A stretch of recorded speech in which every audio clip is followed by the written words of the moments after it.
decidí hablar del sistema político mexicano porque hay, en torno a la reforma al Poder Judicial, hay varias intrigas. Y una de ellas es que la sobrerepresentación, que nosotros no obtuvimos la mayoría calificada, que nos estamos sobrerepresentando, porque solo obtuvimos el 54% de los votos. Primero, a nivel de la presidencia obtuvimos casi el 60% de los votos. 60%, 59.7%. Segundo, ellos suman la votación de Morena, de PT y el Verde, que da un total de 54%, y entonces dicen 8% más 62%, que es lo que autoriza la Constitución de sobrerepresentación, no 66%. Entonces no puede ser, nada más que la Constitución. Ellos están faltando a la verdad, porque cuando yo digo que, bueno, primero la Constitución prohíbe la sobrerepresentación de más de 8% para cada partido, de tal manera que un partido, por poderoso que sea, no pueda alcanzar mayoría calificada por sí mismo y requiera de otras fuerzas políticas para poder hacer reformas al marco constitucional. Entonces, las coaliciones, la suma de Morena, PT, Verde, justo es para alcanzar la mayoría calificada. Por eso nosotros insistíamos que no se votara solo Morena, también PT y Verde, para alcanzar el plan C, y lo alcanzamos. Vamos a tener 2/3, no lo decidimos nosotros, lo decide el INE primero y el Tribunal Electoral después. Hay dos instancias para revisar cuál es la representación que te corresponde. Nosotros somos un sistema mixto. Por ejemplo, Gran Bretaña con el 30%, ahorita si fuéramos Gran Bretaña, tendríamos el 85% de la representación, porque ganamos el 85% de los diputados en mayoría, o el 93%, porque ganamos el 30 de 32 senadores de mayoría. Entonces, en Gran Bretaña tendríamos no 2/3, la oposición prácticamente no existiría. Se ha planteado volver ese esquema, que es un esquema antidemocrático en realidad, no antidemocrático, porque es una decisión democrática del pueblo, pero no es representativo de la pluralidad de un país, porque tú puedes, por ejemplo, en Gran Bretaña acaba de ganar el Partido Laborista con el 30% de los votos. Y con el 30% de los votos tiene el 60%, porque como son todo de mayoría, no hay representación proporcional, entonces genera ese resultado. Hay sistemas de representación proporcional pura. La representación proporcional pura, que sería lo más legítimo, ya dije 3% tuviste votación, pues 3% te toca, 20%, 20%, 60%, 60%. Plantean que sería ingobernable porque no se podría construir una mayoría. Sería muy difícil. Y entonces hace México el sistema mixto, que es 300 diputados de mayoría y 200 de representación proporcional, que tratan de equilibrar la sobrerepresentación que existe en un sistema de mayoría simple. Y de esta forma se le pone un tope a la sobrerepresentación de máximo 8%. Con este sistema ha gobernado el PRI primero y el PAN después, todas estas últimas décadas. El compañero presidente propuso un cambio al sistema reduciendo a 300 los diputados, todos pluris, por más que dicen desaparecían los pluris, no desaparecían, todos pluris, con listas estatales. Y la gente votaba por esas listas y eso te daba algo cercano a la representación proporcional pura y no quisieron. Punto. En la desaparición de la lista de representación proporcional del Senado, esa había implicado la reforma. No quisieron. Bueno, nosotros jugamos con sus reglas y ganamos. Y nosotros no decidimos qué nos toca, lo decide el INE y el tribunal. Y todo el mundo sabe que vamos a tener 2/3. Y andan en un campañón que no los tenemos, no sé qué, que nos estamos agandallando. ¿Cómo nos vamos a agandallar si nosotros no decidimos?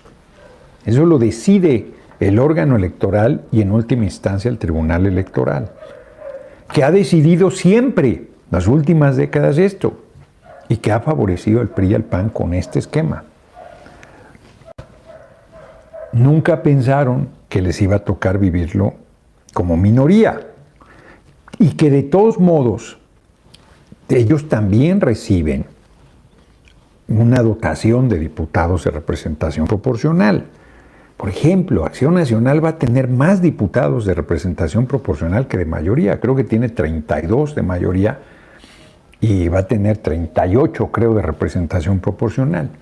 Hay mucha ignorancia sobre el tema. La gente habla del sistema sin conocerlo. Y, por ejemplo, dicen, no votamos por los pluris. Se equivocan. Tú al votar por el partido, ya lo he dicho cualquier cantidad de veces, pero si se tomaran la molestia de ver la parte de atrás de la boleta, verían que ahí está la lista de todos los diputados o senadores de representación proporcional y que al votar por el partido de mayoría estás votando por sus diputados pluris. No se votan, falso, sí se votan. Los decide el partido, también los de mayoría los decide el partido. Entonces, tenemos que conocer bien nuestro sistema. Y este sistema, pues con las reglas que existen, ganamos 2/3 del Congreso. Insisto, si fuera como Gran Bretaña o como Francia, tendríamos el 85 mínimo. Arriba, como el 87. O sea, sería apabullante. Estados Unidos, 85% de los legisladores. Y 93% del Senado. O sea, sería de locura. Nosotros no estamos pidiendo eso, estamos pidiendo que las reglas que hay, ahora sí que las reglas que hay se respeten, que lo que está en el marco legal se cumpla. Y aprovecho para, insiste mucho con los del fuero, algunos, a ver, en México no es un fuero en sentido estricto, no es un fuero. En México, el fuero es que tú solamente puedes ser juzgado por los tribunales especiales. Eso es un fuero. El fuero religioso, cuando existía en el siglo XIX, es que ningún sacerdote podía ser juzgado por una autoridad civil. Solo podía ser juzgado por los tribunales eclesiásticos. El fuero militar es el único fuero en sentido estricto que existe. Los militares solo pueden ser juzgados por tribunales militares, por delitos del orden militar. Ha habido una discusión fuerte sobre si cometen un delito del orden civil, pues tienen que ser juzgados por los tribunales civiles y no por los militares. Ha habido una discusión larga sobre eso, porque los militares tienen fuero. Y nadie plantea que le quiten el fuero a los militares. Nadie lo plantea. Y nadie plantea que los militares están gozando de impunidad porque tienen fuero. Simplemente la gente ni siquiera sabe que tienen fuero, pero tienen fuero. Solo pueden ser juzgados por un tribunal militar. Los políticos en sentido estricto no tenemos fuero, quienes tenemos cargo. Es una cosa híbrida entre el fuero, que sería que haya un tribunal especial para políticos, eso no existe. Tú vas, como cualquier ciudadano, a un tribunal civil. Lo que existe es lo que en otros países llaman inmunidad parlamentaria, con un procedimiento que implica que esa inmunidad parlamentaria se te puede quitar, que es el llamado fuero.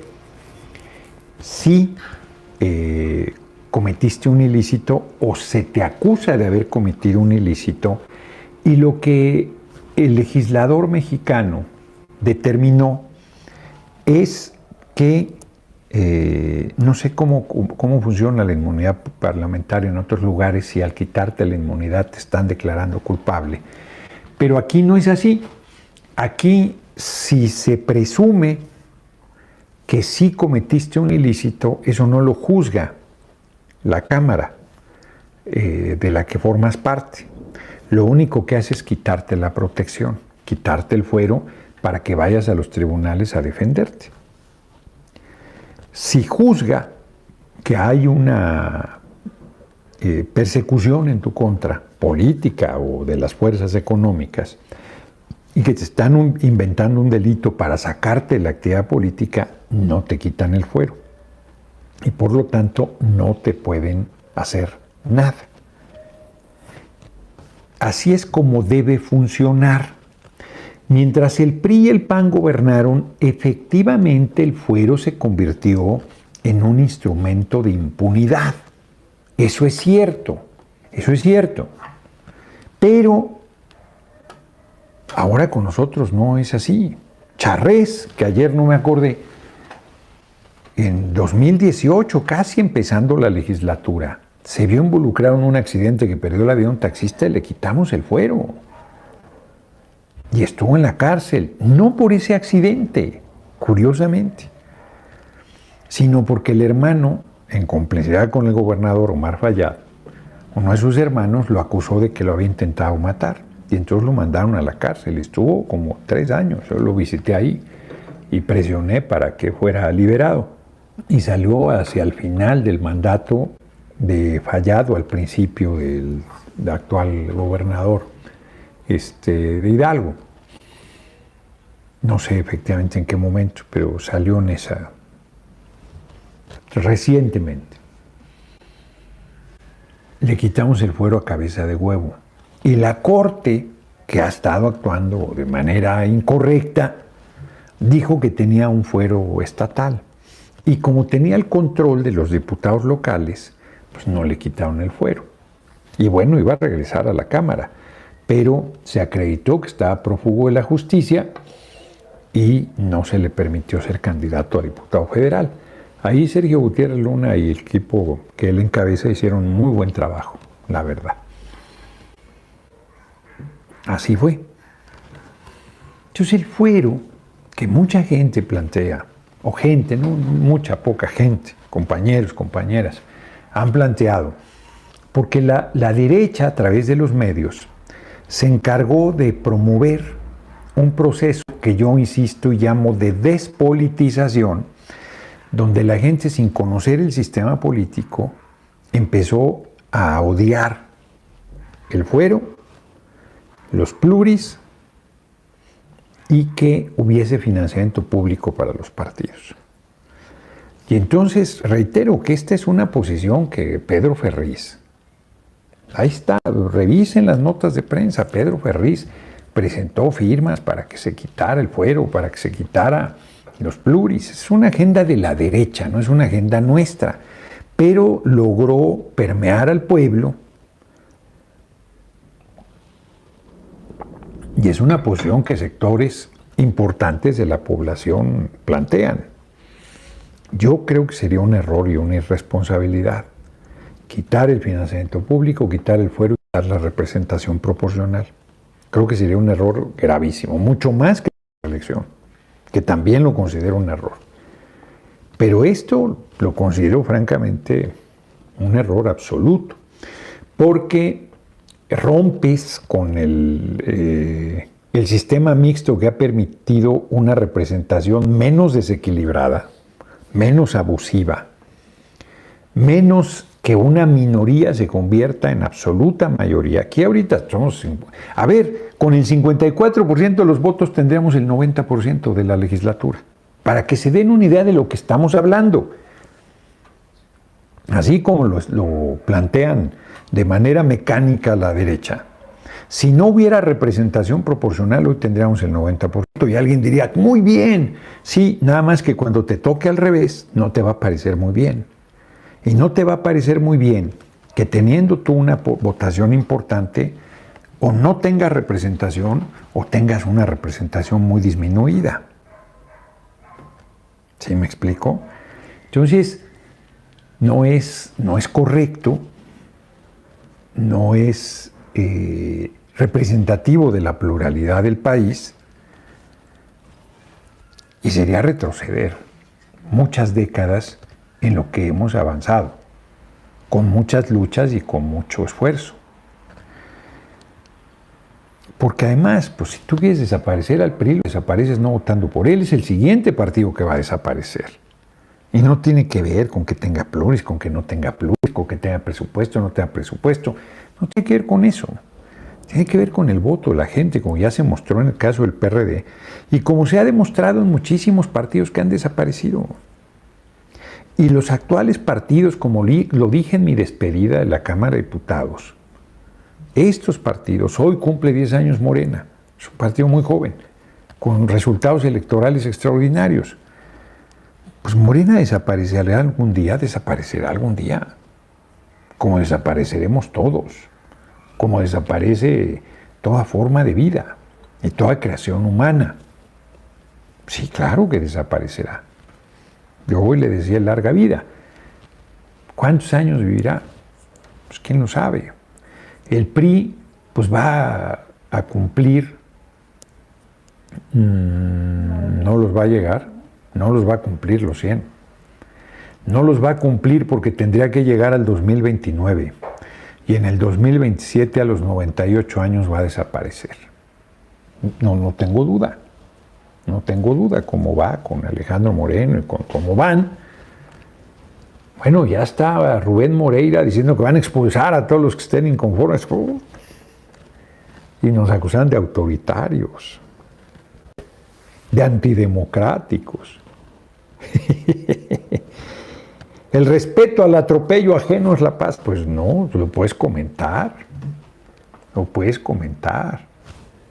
A los ojos es un proceso público. Alejandro Moreno, que decía que el compañero presidente era un dictador que se quería perpetuar en el poder, resulta que el dictador suelo es él. Acomodándose cambios estatutarios en su beneficio, que es ilegal, inmoral, ilegítimo. Reitero, para nosotros muy bien que sigan en esa crisis, pero eso no quiere decir que no debas señalar lo que están viviendo.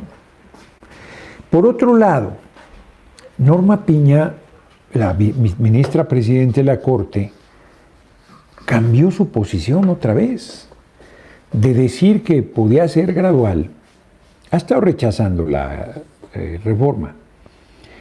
Y en paralelo de que Norma Piña decidió otra vez ir contra la reforma, primero pide, Norma Piña se echa atrás otra vez, está tratando de articular una fuerza en la Corte que no logra, y en paralelo sale un comunicado de IDEA, Iniciativa Democrática de España y las Américas. ¿Qué trato? España y las Américas, o sea, todos los países del continente, las Américas. Y todos estos desvergonzados expresidentes de países de América Latina aceptan ese trato de coloniaje, de lacayos. Pero además son unas fichitas. Aquí nos pasó el equipo de Morena. Chispas, creo que no está, creo que se quedó, quién sabe dónde. Todas las denuncias que tienen, sí, se quedó en otro lugar. Todas las denuncias que tienen, prácticamente todos en sus países, por corrupción, por desacato, por rematar el patrimonio nacional, por corruptos, ya lo dije. Todos, prácticamente todos. Bueno, pues son del tipo de Vicente Fox Quesada, el cabeza hueca, y el comandante Borolas Salas Felipe, el Sagrado Corazón de Jesús Calderón Hinojosa. No les sirvió sus millones de dólares de narcopresidente, narcocandidata, no les sirvió de nada. Y ahora sacan un desplegado. Y coincide con que Norma Piña se retracta. Bueno, están perdidos. Perdidos. Y si es vergonzoso que firmen un documento a nombre de una organización que se llama Iniciativa Democrática de España y las Américas. Y pretenden intervenir en asuntos que son competencia de nuestro pueblo En México manda el pueblo de México, nadie más. Hoy hice una intervención dura, porque además me molesta la desvergüenza, acá debe estar, la desvergüenza de Álvarez y Casa. Aquí está, que es un farsante. Fíjense, Mario Abdo de Paraguay, el Ministerio Público de Paraguay formuló una imputación contra el expresidente por delitos de revelación de servicio, inducción a un subordinado a cometer un hecho punible, declaración falsa, entre otros. Oscar Arias de Costa Rica por corrupción. José María Aznar por corrupción y tiene 12 de 14 ministros de su gobierno encarcelados o procesados. Felipe Calderón, Felipe el Sagrado Corazón de Jesús Calderón y José, pues les digo, usurpó la presidencia, es un tipejo, claro que debería estar en la cárcel. Rafael Ángel Calderón de Costa Rica en un caso de corrupción y de peculado. Alfredo Cristiani de El Salvador, lavado de dinero. Iván Duque de Colombia, desacatar una decisión judicial que debía proteger una reserva natural. Vicente Fox, ya saben quién es el cabeza hueca, se ha enriquecido de manera brutal. Federico Franco de Paraguay fue el que entró después del golpe legislativo a Lugo, o sea, es un usurpador. Eduardo Frei Ruiz Tagle de Chile no tiene procesos abiertos. Su hermano estaba involucrado en procesos de corrupción, pero él no. Osvaldo Hurtado, Ecuador, nada. Guillermo Lazo, Ecuador.